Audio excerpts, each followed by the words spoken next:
Радан Кънев, но аз отивам при един човек, който държи ключовете реално за Реформаторския блок, защото е патентовал името му. Отивам при Настимир Ананиев. Здравей! Добро утро! Как се чувстваш като човек, който е патентовал марката Реформаторски блок? Трябва, може би, малко да дадем разяснение. Аз не съм патентовал марката. Аз съм подал заявление за марката Реформаторски блок за рекламни и печатни материали. Всъщност марката за политическа партия е запазена в съда от друг мой колега, Петър Славов. Добре, защо го направи? Защото лятото проверих дали някой го е направил, след като един приятел ми разказа за казус, в който той е влезал и е имал неволи, и се оказа, че не е направено. И побързах да го направя, за да предпазя блока по този начин. Знаете, имаше избори, предстояха, и представете се, ако някой беше запазил тази марка и всички печатни материали, които ние използваме по време на кампания, и нямаме право да сложим името Реформаторски блок на тях. Добре, обаче предупреди ли някого преди да отидеш? Не, реших го и веднага го направих. Просто, знаете... Без никого да предупредиш от лидерите в Реформаторския блок? Никой не съм предупредил, тъй като знаете, че Реформаторския блок не е юридически субект. Коалиция от партии и всъщност няма кой да запази тази марка. Трябва физическо лице да отиде и да я запази, докато не станем юридически субект. Трябва ли с някакво съгласие да се случи? Ти от коя група си? Аз съм член на изпълнителния съвет на Движение България на гражданите. И предупреди ли Меглена Кунева? Не съм я предупредил. Просто трябваше да се вземе бързо решение и го взех. А това означава ли, че нямате партийна дисциплина, че нямате все пак някаква субординация, в която трябва да предупредиш човека, който е над теб, да предупреди Радан Кънев, например? За мен беше по-важно да я запазиме, тъй като аз съм човек от блок. Аз бях кандидат на предните избори, на тези избори. Аз работя за блока и мисля, че е много по-добре аз да взема тази марка, отколкото, например, господин Бареков или господин Сидеров, които биха след това създавали проблеми. Те не са тръгнали да патентоват тази марка и да запазят името. Обаче какво се случва? При сегашното ходене по тънък лед на реформаторите, утре се разделяте, например. И казвате, ние няма да играем заедно, едните отиват, образно казано, към една партия, другите се остават в другата партия. Кой е реформатор обаче? Въпросът е тук, че аз не мисля, че ще се разделиме. Нашите избиратели имат много големи очаквания към нас. Ние трябва да защитиме тези очаквания в парламента, като се опитаме да постигнем целите, които сме си поставили. И това не минава през никакво разделение. Как да не минава към разделение, при условие, че вчера на вашата среща, която трябваше да сте всички заедно, Радан Кънев отново го нямаше там. Това не е ли разделение? И в крайна сметка, Радан Кънев решава да се отдели. ДСБ се отделя от реформаторите, обаче иска да се наричат реформатори. Какво правим? Аз не мисля, че това ще се случи.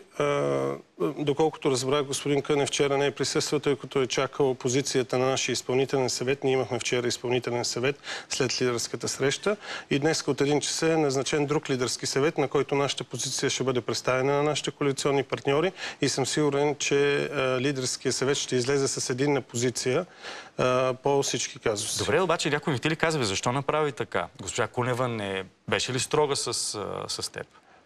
Обсъдили сме го. Повечето хора ми казаха браво, че си се сетил да я запазиш тази марка, защото ако някой друг я беше запазил, щеше да създаде проблеми в блока.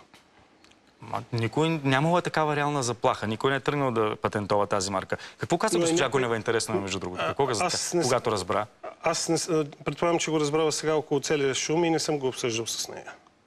Не сте го обсъждали все още? Не, аз не съм го обсъждал с нея. Само, че Радан Кънев го е коментирал. Запазене марката Реформаторски блок носи напрежение, но не и правни последици. Ето, виждате ли, носи напрежение. Поредното напрежение между реформаторите. Предполагам, че напрежението идва от това, че не съм го казал на никой. Въпросът е, че аз съм един от блока и мисля, че е важно човек от блока да държи тази марка. По същия начин, както е политическата марка, която е за регистрация в съда, се държи от Петър Славов, който беше в Синьо единство. След това се присъедини към нашия граждански съвет. И в един момент аз съм сигурен, че ние може да дарим тези марки на лидерите и би трябвало така да се случи. Аз това го предложих вече. Ако трябва, ще ги дарим на лидерите и вашия въпрос, който казахте, ако някой се отцепи, няма как да бъде реална възможност. И да си печатат плакати, да правят чаши. Предвиждаш ли мърчендайзинг с реформаторския блок? Например, чаши за кафе големи с главите на основните партии в реформаторския блок? Не съм планирал никаква търговска дейност. Въпросът беше превенция. Би било интересно. Предполагам, че ако Реформаторски блок вземе решение, че такъв мърчендайз би бил интересен за хората, може да се предприемат такива действия. И смяташ ли, че все пак някой ти се разсърди заради това?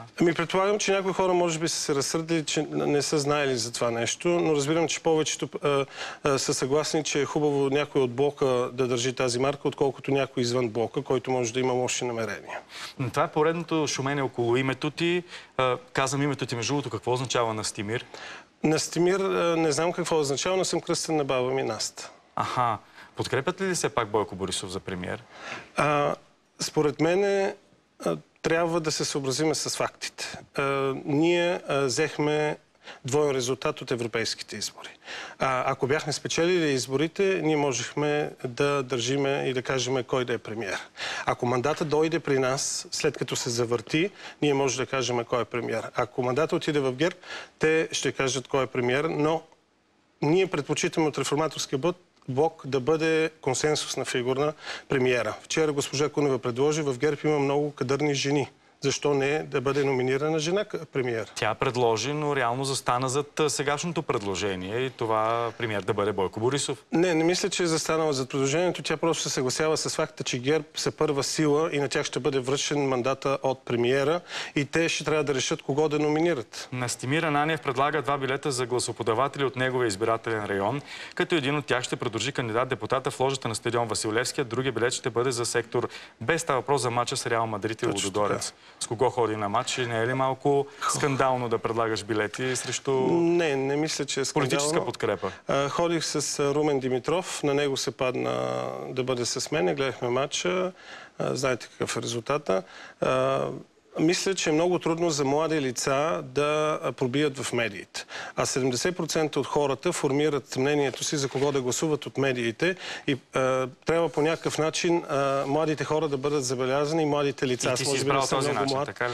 Да, защото на моята страница, към която аз привляках страшно голямо внимание, са моите приоритети. Никой няма да разбере какви са ми приоритетите и защо искам да стана народен представител, ако не погледне кой е Настимир Ананиев и какво всъщност иска да прави в парламент. Добре, чакам процент от идеята си за чаши с ликовете на лидерите на Реформаторския блок. Разбира се, ако тази чаша не се щупи, дали тази чаша с лицата на лидерите от Реформаторския блок е пропукана и дали може да се залепи, дали ще се щупи, това ще разберем само след малко от Радан Кънев, който ще бъде в студиото. Сега следват новините на BTV.